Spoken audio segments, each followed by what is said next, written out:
আল্লাহ নবী ডাক দিয়ে বললেন, রে বেলাল, যতদিন তোমাকে মহান আল্লাহ রাব্বুল আলামিন এই দুনিয়ায় বাঁচায় রাখে, বেলাল রে, একটা মুহূর্তের জন্য ওই 2 রাকাত তায়াতুল উযু নামাজ ছেড়ে দিও না। তোরা কোন সুবহানাল্লাহ। আল্লাহ নবী রাহমাতুল লিল আলামিন তখন ডাক দিয়া বললেন, বেলাল রে, বুঝতে পারলাম তুমি এই আমল করো। ও বেলাল, আমার কিছু সাহাবায়ে কেরাম তোমার ব্যাপারে উল্টা অভিযোগ দিয়েছে। হুজুর, কি অভিযোগ বলেন? এ বেলাল, তুমি যখন আশহাদু বলো, ওই তোমার এই কথাটা, এই বাক্যটা শুদ্ধভাবে হয় না। তুমি আশহাদুর জায়গায় আশহাদু বলে বেলাল রে, তুমি যখন আজান দাও, কাফেররা তখন ঠাট্টা মস্কারি করে বলে, মক্কার ভিতরে, মদিনার ভিতরে আব্দুল্লাহর বেটা মুহাম্মদ কিছু অযোগ্য নালায়েক কিছু মুসলমান বানাইছে, বানায়া অশুদ্ধ আরবি হরফ পর্যন্ত সঠিকভাবে উচ্চারণ করতে পারে না। বেলাল রে, তোমাকে আমার মসজিদের মুয়াজ্জিন থেকে বাদ করে দিতে চাই। যেই মাত্র এই কথা কইছে, বেলালের ভিতরটা একেবারে ফাইটে দেবার সালা। জোরে কন্যা সুবহানাল্লাহ। বেলাল কোনো কিছু বলে না। সাহাবায়ে কেরাম যখন আল্লাহ নবীর সামনে কথাগুলি যখন ব্যক্ত করলেন, সাহাবায়ে কেরাম এই কথা বলার পরে আল্লাহ নবী, দ্বীনের নবী রাহমাতুল লিল আলামিন বললেন, এ সাহাবীরা, তোমরা যে কথা বলেছো এই কথার উপরে থাকো, ঠিক আছে, বেলালকে বাতিল করে দাও। আপনারা কি বলেন, বেলালকে বাতিল করে দিলে কি হবেনি? আরো জোরে খান, বেলালের দাম মহান আল্লাহর কাছে কম না বেশি? আরো জোরে খান, আমাদের মতন না, এর চাইতে আরো হাজার হাজার গুণ বেশি। আরো জোরে খান। যেই মাত্র সাহাবায়ে কেরাম বেলালকে এই কথা জানাইলেন, বেলালের ভিতরটা পেটে যাওয়ার ছাড়া বেলাল তখন ডাকদা বলে, প্রভু গো, আমাকে তো আর সাহাবায়ে কেরাম বানাই নাই, আমাকে তো বিশ্ব নবী বানাই নাই, আমাকে বানায়াছো তুমি। আমি যদি বেসুলা হই, আমার ঠোঁট যদি মোটা হয়ে যায়, আমার পাও যদি ফাড়া হয়ে যায়, আমি যদি কালা হয়ে যাই, দুষ্ট তোমার। জোরে কোন সুবহানাল্লাহ। বেলাল, তুমি আমারে বানাইছো, দুষ্ট তোমার, আমি তোমার বন্ধুর মুয়াজ্জিন থেকে বাতিল হইতাম কি লিগা? প্রশ্নের জবাব দাও। জোরে কোন সুবহানাল্লাহ। বেলালকে সাহাবায়ে কেরামের কথা শোনার পরে মুয়াজ্জিন থেকে যেই মাত্র বাতিল করা দেওয়া হয়েছে, এলে নতুন সুর প্রধান পার্থক্য আছে না নাই? ফারাক আছে না নাই? আমরা এক কাপ চা খাইলে ইমান বিচালাই, কি কন বেছেন না? এখন তো আসতেই কইবেন, কারণ নির্বাচন যখন আয়ে তখন বোঝা যায় মানুষের ইমান যে কত সস্তা। জোরে কোন ঠিক না? এই জন্য ইমান অত সহজ জিনিস না, ইমান অত্যন্ত কঠিন জিনিস। এই ইমানটা যদি দুনিয়ার থেকে আসার পর থেকে নিয়ে মরণ পর্যন্ত ইমানটা ধরে রাখতেন, এই মানুষটা জান্নাতি হবে। জোরে কোন সুবহানাল্লাহ। সাহাবায়ে কেরামের মর্যাদার বেলা উল্লেখ করলে দেখা যায়, নবীর এক সাহাবীর নাম ছিল সাদ ইবনে আবি ওয়াক্কাস রাদিয়াল্লাহু তাআলা আনহু। উনি মার সাথে বড় ভালো আচরণ করে, সৎ ব্যবহার করে। হঠাৎ করে একদিন মুসলমান হয়ে গেছে, কালিমা পড়ে মুসলমান হয়ে গেছে। যেহেতু কালিমা পড়ছে, এখন কিন্তু ইমানদার হয়ে গেছে। সূরা কোন ঠিক না? যেহেতু মুসলমান হয়েছে, কালিমা পড়ছে, এখন মুসলমান, এখন ইমানদার, এখন ইমানের দাম আছে না নাই? মা তো আর মুসলমান হয়েছে না। মা খবর পাইছে আমার পুতে মুসলমান হয়েছে, গা মাথা বড় খারাপ হয়ে গেছে। মা তখন সিদ্ধান্ত করছে, আমি এখন কি করতে পারি, আমি এখন কি করতে পারি? ছেলের সহজ একটা পন্থা আমি বাতলায় দেই। সেই সহজ পন্থাটা হইল, আমি আর ভাত খাইতাম না, ফান করতাম না, পানিও আর খাইতাম না, ভাত আর পানি কোনোটাই আমি খাইতাম না। দেখি আমার সন্তানের নিয়ে একটু মায়া লাগে, আমার সন্তান নিয়ে ইসলাম ছাইরা দিয়ে আবার আগের ধর্ম ফিরাই বলে। আপনারা কি বলেন, ফিরাই বনি? আরো জোরে কন। কারণ মার চাইতে ইসলামের ইমানের দাম বেশি না কম? আরো জোরে কন। সাদ ইবনে আবু ওয়াক্কাস রাদিয়াল্লাহু তাআলা আনহু, তিনি ইসলাম ধর্ম গ্রহণ করে ফেলছে। মা যখন এই কথা বলছে, বাবা রে, তুই একই নতুন ধর্ম গ্রহণ করছস এবং আশ্চর্য ধর্ম গ্রহণ করছস, যেই ধর্মের মধ্যে কত কিছু আছে, আমাদের কোনো কিছু নাই, তুই নতুন ধর্ম গ্রহণ করছস। ছেলে রে, তোর বড় কষ্ট করে লালন পালন করছি, অনেক বড় আদর করে সোহাগ দিয়া তোর এই পর্যন্ত আনছি, তুই আমারে বাদ দিয়া ফালাই গেলে গা মুহাম্মদের দল, গেলে গা ইসলামের দলে, যে কোনো হইল? তুই আইফর আর না হয় আমি আর কোনো কিছু খাইতাম না, এইভাবে পৃথিবীর থেকে বিদায় হবো। আপনারা কি বলেন? ছেলে কি মার কথা এখন আর শুনবো? আরো জোর এখন আল্লাহ নবীর সাহাবী সাদ ইবনে আবি ওয়াক্কাস রাদিয়াল্লাহু তাআলা আনহু তখন মাকে বক্তব্য দিলেন।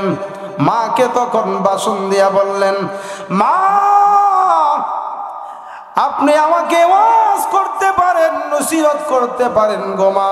আমি যে মুহাম্মদের কালিমা পড়েছি, আমি যে ইসলাম ধর্ম গ্রহণ করেছি, আমি যে দ্বীন গ্রহণ করে নিয়েছি, দ্বীনের ভিতরে প্রবেশ করেছি, আল্লাহর কোরআনকে মহব্বত করে নিয়েছি, বুকে ধারণ করে নিয়েছি, একটা মুহূর্তের জন্য আমি মুহাম্মদের কালিমা ছাড়তে পারবো না। আরো জোরে বল। মা তখন চিন্তা করলো, আমার ছেলেরে কিভাবে আমার কাছে আনা যায়, কিভাবে আমার ছেলেরে ঘুরাই আনা যায়। মা তখন সোজা পথ অবলম্বন করছে। ছেলেরে আমি যখন ভাত না খাই মরে যাবো গা, তখন সমাজের লোকেরা তোমার তিরস্কার করব আর মস্কারি করে বলবো, দেখছো নি তুমি ইসলাম ধর্ম সাইরে আইলি, কি হইলে তোমার আম্মাটা আজকে না খায় মরছে তোমার কারণে। জোরে কোন ঠিক না? আপনারা কি বলেন? সাহাবায়ে কেরামের ঈমান কি শক্ত ছিল না দুর্বল ছিল? আরো জোরে কোন শক্ত ছিল না দুর্বল ছিল? আপনারা অনেকে মনে মনে করতে পারেন যে সাহাবায়ে কেরামের ঈমানটা মনে আমাদের ঈমানের মতন ছিল। কি বলে? আরো কি বলে? আমাদের যদি এমন ঘটনা হইতো তাহলে আমরা বললাম হইলে যে সাহাবায়ে কেরাম যেহেতু মার কথা শুনছে না, আমরা একটু শুনে লাইলি। জোরে কোন ঠিক না? মা তো ডাক দিয়ে বললেন, বাবা তোমাকে অনেক কষ্ট করে লালন পালন করেছি, তোমাকে অনেক কষ্ট করে লালন পালন করেছি, আজকে তুমি আমাকে বাদ দিয়া মুহাম্মদের ধর্ম গ্রহণ করে ফেলেছ। সন্তান রে তুমি চলে আসো, ইসলাম ধর্ম বাদ দিয়া দাও। মা তখন বলে, বাবা তোমাকে অনেক কষ্ট করে আমি লালন পালন করেছি, আদর সোহাগ দিয়া বড় করেছি, আজকে আমাকে বাদ দিয়া তুমি মুহাম্মদের কালিমা গ্রহণ করেছ। ছেলে রে তুই জানিয়া রাখ, আমি পৃথিবী থেকে না খায়া না পান করে পৃথিবী থেকে বিদায় হয়ে যাবো। জোরে কোন নাউজুবিল্লাহ। আরো জোরে কোন। মা এই কথা বলার পরে আল্লাহর নবীর সাহাবী সাদ ইবনে আবি ওয়াক্কাস রাদিয়াল্লাহু তাআলা আনহু তখন বলে, মা গো এমন করবেন না কোনোদিন, এমন করবেন না জীবনেও। মা তখন বলে, না আমি করব। ছেলে তখন বলে, মা জীবন যদি চলে যায় এরপরে এমন করবেন না। মা তখন বলে, আমি করবই। এইভাবে দেখা গেল একদিন হয়ে গেছে সাদ ইবনে আবি ওয়াক্কাসের মা কোনো খাবার গ্রহণ করে না, কোনো পানি পান করে না। 2 দিন হয়ে গেছে কোনো খাবার গ্রহণ করে না। 3 দিন হয়ে গেল কোনো খাবার গ্রহণ করে না। যেই মাত্র আল্লাহর নবীর সাহাবী সাদ ইবনে আবি ওয়াক্কাস রাদিয়াল্লাহু তাআলা আনহু এই ঘটনা নিঃচোখে দেখলেন, তখন মার কানে গিয়া ডাকদা বলে, মা গো, ও আমার মা, আপনাকে মহান আল্লাহ রাব্বুল আলামিন একবার প্রাণ দান করেছে, একটা আত্মা দান করেছে গো মা। আল্লাহর কসম করে বলি গো মা, আপনাকে মহান আল্লাহ রাব্বুল আলামিন যদি 100 আত্মার অধিকারী 100 আত্মা মহান আল্লাহ আপনাকে দান করেন, আল্লাহ তো দান করবে না, যদিও করেন এরপরে যদি আপনার প্রাণ একটা করে চলে যায় গো মা, আল্লাহর কসম করে বলি একটা মুহূর্তের জন্য আমি ইসলাম ধর্ম বাদ দিতে পারবো না। আরো জোরে কর। তাহলে বোঝা গেল মার কথার চাইতে ইসলামের ঈমানের দাম বেশি না কম? আরো জোরে কর। সাহাবায়ে কেরামের ঈমান সত্যিকার অর্থে তারা ঈমানওয়ালা ছিল, তারা ছিল সত্যিকারের আশিক রাসূল। জোরে কোন সুবহানাল্লাহ। আমাদের মসজিদে 5 ওয়াক্ত আযান দেনি মুয়াজ্জিন সাহেব আযান দেনি না? এই করিমপুর 4 ওয়াক্ত আযান দেয়, কয় ওয়াক্ত দেয়? আমাদের করিমপুর যেমন 5 ওয়াক্ত আযান দেয়, সারা বিশ্বে 5 ওয়াক্ত মসজিদে আযান দেয়। জোরে কোন ঠিক না? আল্লাহর নবীর প্রিয় একজন সাহাবী যার নাম ছিল হযরতে বেলাল। জোরে কোন সুবহানাল্লাহ। মসজিদে নববীর নিয়মিত স্থায়ী মুয়াজ্জিন ছিলেন, যেই মুয়াজ্জিন মুসল্লিয়ানে কেরামকে 5 বার ডাকতেন। কয়বার? বেলালের জবানটা আমাদের মতন এত স্পষ্ট ছিল না, কিছু জড়তা ছিল। আশহাদুর জায়গায় আসহাদু বলতেন, সিনের জায়গায় সিন বইলা ফালাইতেন। এই জন্য সাহাবায়ে কেরামের ইমানের পাওয়ার কত। বেলাল যখন আজান দিত, মক্কার মদিনার কাফের বেঈমানেরা মুশরিকরা তারা ঠাট্টা আর মস্কারি করত যে খায়া বুঝার কোনো কাম পাইছে না আব্দুল্লাহর বেটা মুহাম্মদ, অযোগ্য নালায়েক কিছু মানুষের মুসলমান বানায়া আজান দেওয়া মসজিদ নিয়া, কিন্তু আরবি হরফ পর্যন্ত তারা জবান দিয়ে উচ্চারণ করতে পারে না। জোরে কন্যা নাউজুবিল্লাহ, আরো জোরে কন্যা নাউজুবিল্লাহ। কিন্তু আল্লাহ নবী আমি যখন সবে মেরাজের রাত্রিতে জান্নাতের ভিতরে ঢুকলাম ভ্রমণ করার জন্য, এমনি তাকায় দেখি হযরতে বেলাল আমার আগে আগে জান্নাতের ভিতরে বিচরণ করতেছে। জোরে কোন সুবহানাল্লাহ, আরো জোরে কোন। হযরতে বেলালকে আল্লাহ নবী ডাক দেয়, বলে রে বেলাল, তুমি এমন কি আমল করো রে বেলাল, যে আমলকে মহান আল্লাহ রাব্বুল আলামিন কবুল করে পছন্দ করে।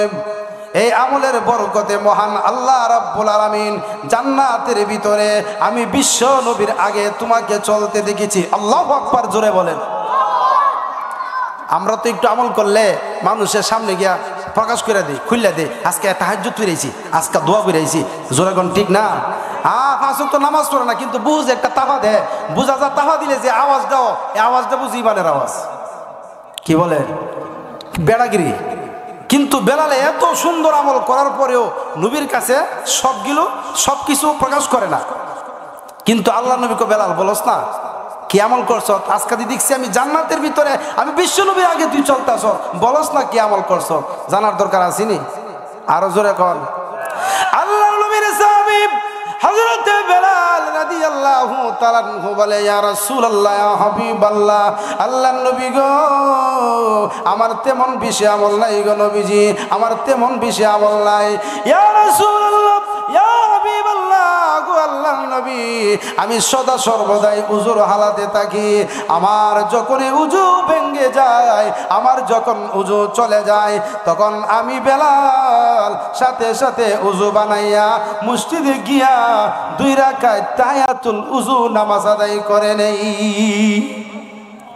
সুবহানাল্লাহ, বাইত দিয়া কই বাইরে এনে কইলে ফুটলা পাওয়া যাইতো না।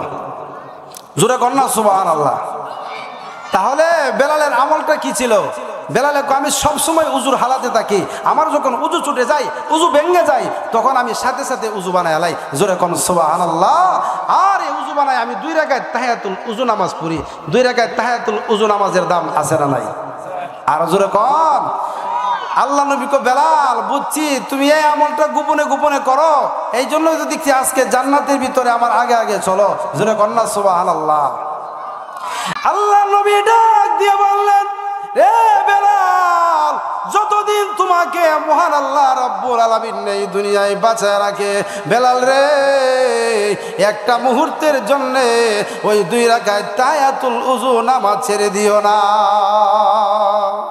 তোরা কোন সুবহানাল্লাহ। আল্লাহ নবী রাহমাতুল লিল আলামিন তখন ডাক দিয়া বললেন, বেলাল রে, বুঝতে পারলাম তুমি এই আমল করো। ও বেলাল, আমার কিছু সাহাবায়ে কেরাম তোমার ব্যাপারে উল্টা অভিযোগ দিয়েছে। হুজুর কি অভিযোগ বলেন? এ বেলাল, তুমি যখন আশহাদু বলো, ওই তোমার এই কথাটা, এই বাক্যটা শুদ্ধভাবে হয় না। তুমি আশহাদুর জায়গায় আসহাদু বলে বেলাল রে, তুমি যখন আজান দাও, কাফেররা তখন ঠাট্টা মস্কারি করে বলে, মক্কার ভিতরে মদিনার ভিতরে আব্দুল্লাহর বেটা মুহাম্মদ কিছু অযোগ্য নালায়েক কিছু মুসলমান বানাইছে, বানায়া অশুদ্ধ আরবি হরফ পর্যন্ত সঠিকভাবে উচ্চারণ করতে পারে না। বেলাল রে, তোমাকে আমার মসজিদের মুয়াজ্জিন থেকে বাদ করে দিতে চাই। যেই মাত্র এই কথা কইছে, বেলালের ভিতরটা একেবারে ফাইটে দেবার সালা। জোরে কন্যা সুবহানাল্লাহ। বেলাল কোনো কিছু বলে না। সাহাবায়ে কেরাম যখন আল্লাহ নবীর সামনে কথাগুলি যখন ব্যক্ত করলেন, সাহাবায়ে কেরাম এই কথা বলার পরে আল্লাহ নবী, দ্বীনের নবী রাহমাতুল লিল আলামিন বললেন, এ সাহাবীরা, তোমরা যে কথা বলেছো এই কথার উপরেই থাকো। ঠিক আছে, বেলালকে বাতিল করে দাও। আপনারা কি বলেন, বেলালকে বাতিল করে দিলে কি হবেনি? আরো জোরে এখন, বেলালের দাম মহান আল্লাহর কাছে কম না বেশি? আরো জোরে এখন, আমাদের মতন না, এর চাইতে আরো হাজার হাজার গুণ বেশি। আরো জোরে এখন, যেই মাত্র সাহাবায়ে কেরাম বেলালকে এই কথা জানাইলেন, বেলালের ভিতরটা পেটে যাওয়ার ছাড়া বেলাল তখন ডাকদা বলে, প্রভু গো, আমাকে তো আর সাহাবায়ে কেরাম বানাই নাই, আমাকে তো বিশ্ব নবী বানাই নাই, আমাকে বানায়াছ তুমি। আমি যদি বেসুলা হই, আমার টুট যদি মোটা হয়ে যায়, আমার পাও যদি পারা হয়ে যায়, আমি যদি কালা হয়ে যাই, দুষ্ট তোমার। জোরে কোন সুবহানাল্লাহ। বেলাল, তুমি আমারে বানাইছো, দুষ্ট তোমার, আমি তোমার বন্ধুর মুয়াজ্জিন থেকে বাতিল হইতাম কি লিগা? প্রশ্নের জবাব দাও। জোরে কোন সুবহানাল্লাহ। বেলালকে সাহাবায়ে কেরামের কথা শোনার পরে মুয়াজ্জিন থেকে যেই মাত্র বাতিল করা দেওয়া হয়েছে, তাহলে নতুন সুরওয়ালা মুয়াজ্জিন একজন নিয়োগ দেওয়া হয়েছে। নিয়োগ দেওয়ানোর পরে মাত্র এহক্ত আজান দিছে। জোরে কোন সুবহানাল্লাহ। ফজরের আজান দিছে। কি জান? ফজরের আজান দিছে। আজান যে দিছে গো, মসজিদ একেবারে ভরপুর হয়ে গেছে। মুসল্লিয়ানে কেরাম বলতেছে আজকে আজানটা হয়েছে মনের মতন কইরা, কিন্তু সমস্ত মুসল্লিয়ানে কেরাম মসজিদের ভিতরে সুন্নত নামাজ পড়ে বসা, ফরজ নামাজের জন্য অপেক্ষা করতেছে। কিন্তু আজান যে দিছি গো, রাত্র তো শেষ না, সকালও হয় না। জোরে কোন সুবহানাল্লাহ। বেলালের আওয়াজ আল্লাহর কাছে গেছিনি? আর জোরে খান, আল্লাহ রাব্বুল আলামিন ডাক দিয়ে বললেন, রে জিবরাইল, যা আমার বন্ধুকে গিয়া বলো কি হয়েছে, আজকে কেন গো মসজিদে নববীর আওয়াজ কেন আরশে আজিমে পৌঁছে নাই? আল্লাহু আকবার, জোরে বলেন। প্রভু, হ্যাঁ প্রভু, আজান তো দেওয়া হয়েছে, আজকে বেলালের চাইতে উত্তম কণ্ঠে উত্তম সুরে আজান দেওয়া হয়েছে। জিব্রাইল আসলেন, আল্লাহ জিব্রাইলকে পাঠাইলেন, জিব্রাইল যাও, তুমি যাও আমার বন্ধুকে গিয়া বলো কেন আজকে মসজিদের আজান আরশে মহল্লায় পৌঁছে নাই। জোরে কোন সুবহানাল্লাহ। জিব্রাইল আমিন বললেন, ইয়া রাসূলুল্লাহ, ইয়া হাবিবাল্লাহ, গো আল্লাহর নবী, হযরতে বেলাল কালো হইতে পারে, হযরতে বেলাল সেরার কন্ডিশন তেমন বেশি সুন্দর নাও হইতে পারে, কিন্তু বেলাল যখন মসজিদে নববীর ভিতরে দাঁড়াইয়া যখন আজান দে, ওই বেলালের আজান আরশে আজিমের মধ্যে পৌঁছে যায়। আজকে কি হয়েছে? আজান দেয় নাই মসজিদে? আজান তো দিছে। কি হয়েছে? বেলাল আজান দিছে না। গিয়া বলো যতক্ষণ পর্যন্ত কালো বেলাল আজান না দিবে ততক্ষণ পর্যন্ত রাত্রে দিনে পরিবর্তন হবে না। জোরে কোন সুবহানাল্লাহ। জিব্রাইল চলে গেলেন, নবী সাহাবায়ে কেরামকে নিয়ে পরামর্শ করলেন, কিরে সাহাবায়ে কেরাম, এই অবস্থাতেই হয়ে গেছে, অবস্থা তো ভয়াবহ, আর তো জিন্দগিতে সকাল হইতো না, এখন কি করা? তে হুজুর এক কাজ করি, বেলাল ডেবাটি কেলে যাই। বেলাল যেই মাত্র আজান দিছে সকাল হয়ে গেছে। জোরে কোন সুবহানাল্লাহ। আরো জোরে কোন সুবহানাল্লাহ। বেলাল রাদিয়াল্লাহু আনহু বললেন, ইয়া রাসূলুল্লাহ, ইয়া হাবিবাল্লাহ, গো আল্লাহর নবী, আমার কোনো দোষ নাই, আমার কোনো দোষ নাই, আমার কোনো দোষ নাই। তুমি আমারে বানাইছো, তুমি আমারে ইজ্জত দিছো, তুমি আমারে সম্মান দিছো। আল্লাহ রাব্বুল আলামিন বলে, বেলাল রে, তুমি যখন মসজিদে নববীতে দাঁড়ায় আজান দাও, তোমার আজানের পাওয়ার কত জানো নি রে বেলাল? আমি মহান আল্লাহ ফেরেশতাদেরকে লইয়া তোমার মধুর কণ্ঠের আজান আমি মহান আল্লাহ শুনতে থাকি। ভাইয়ার আমার, বেলালের দাম মহান আল্লাহর কাছে আছে না নাই? আরো জোরে কন, সাহাবায়ে কেরামের ইজ্জত সম্মান মহান আল্লাহর কাছে বেশি না কম? আমাদের সমাজে দেখবেন কিছু আছে কালা, এর ভিতরটা আরো কালা। জোরে কন ঠিক নেই? বেলাল যদিও কালো, কিন্তু তার ভিতরটা ছিল দবদবে সাদা। জোরে কন সুবহানাল্লাহ।